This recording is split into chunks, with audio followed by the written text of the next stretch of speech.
Shalom. Thanks for joining me today. If you've listened to any of these stories, you know that I don't shy away from adventure. And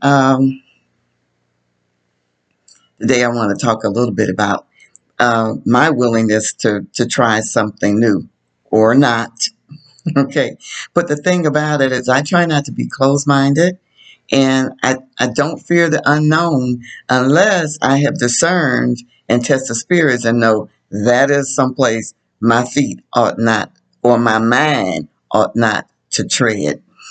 I'll give you some examples of things that I have tried new. No, the first thing I want to tell you is that I have lived in 6 different states. And I have, during the time, I would say from 18 up, when I was kind of like on my own and moving around. And there were lots of times that I moved and people wonder why she moving there and she don't know nobody there. But that didn't bother me. My thing about moving somewhere, as long as I rarely moved. I don't think I ever moved any place and I didn't have a place to stay, or I had already gotten a job there, but I was willing to do that. For instance, when I was in, thinking where was I? I was in one state, and I heard, I was in Pennsylvania, and I heard one of my professors say that he had a good friend of his that was vice president of the research up in New York with Children's Television Workshop. So I asked him, I said, could you put in a good word for me? Because I'd like to go to New York and like to live there. And sure enough, he did. And I got in touch with the guy, and I came up and I had an interview, and they hired me. And I was eventually in charge of the Sesame Street research that did research on toys, books, and games. So I have lived in Michigan 2 different times. I lived in Indiana. As a matter of fact, I graduated from high school in Indiana. I've lived in Pennsylvania twice. I've lived in Alabama once. I've lived in South Carolina, where I live now, but I've lived in 2 different places in South Carolina. And I lived in New York City 2 different times. And once, like I said, I worked for Children's Television Workshop. And the last time I was there, I worked for the New York City Board of Education. So there's a lot of me moving different places, and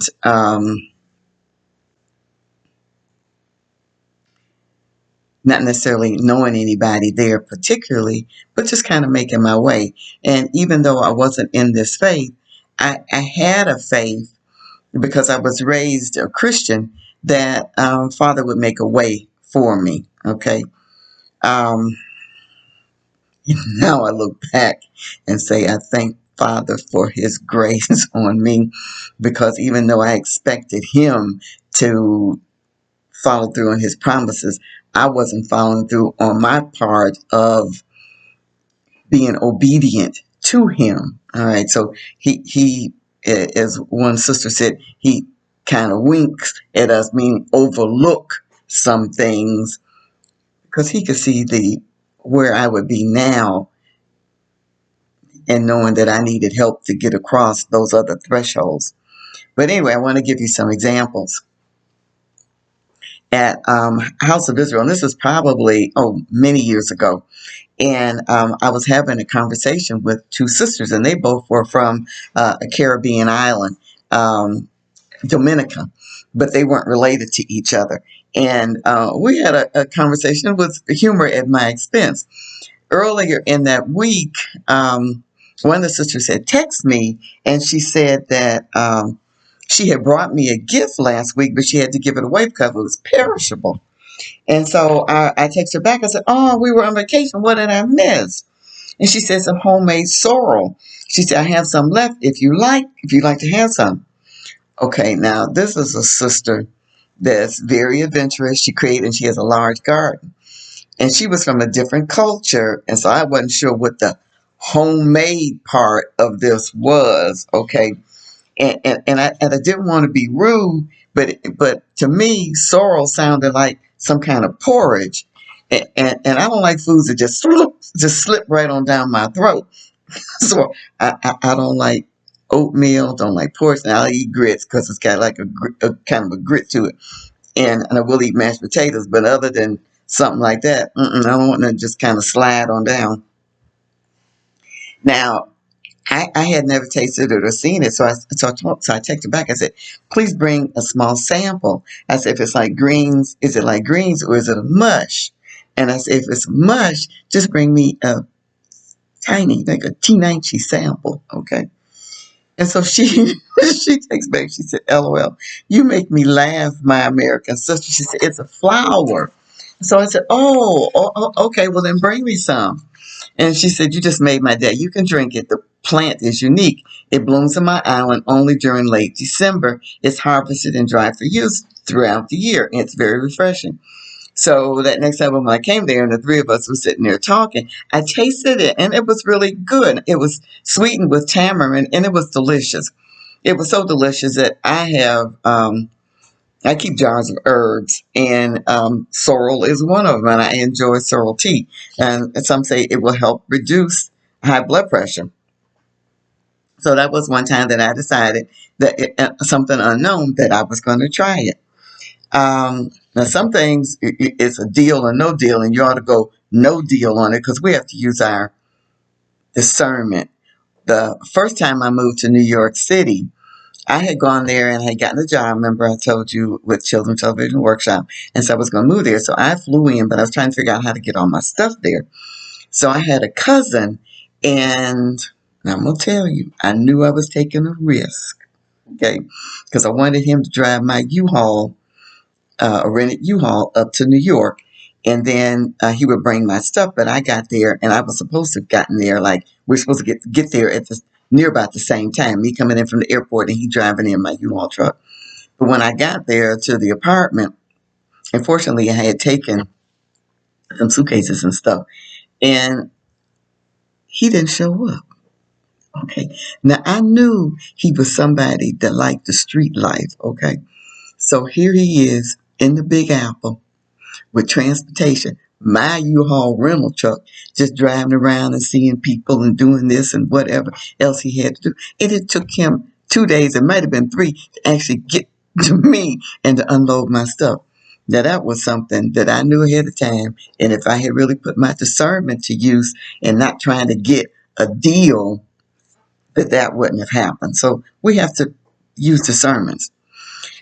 Okay, now this is another one. The last time that I moved back to Detroit, and I moved to Detroit from New York City. I'd been working at the Board of Ed and moved back to Detroit rather. My mother and I were talking, and she said, why don't you call Floyd? Because he's been asking about you, throughout the years when you've been gone away. Now, my remembrance of Floyd is when we were teens or early 20s or something like that. And I figured I was kind of fly, okay? So I said, Floyd, so I don't know, And the conversation between me, my mother, and her sister was married to Floyd's uncle, okay? So, so I'm figuring Floyd kind of square. So my mom said, well, he's been asking about you and he's a nice guy and stuff like that. And she knew all of his family. I knew all of his family. But, what was going from, he did have a solid job. And so my aunt said, well, he hit the number last week for $3,500. Okay. That was enough for me to at least check him out.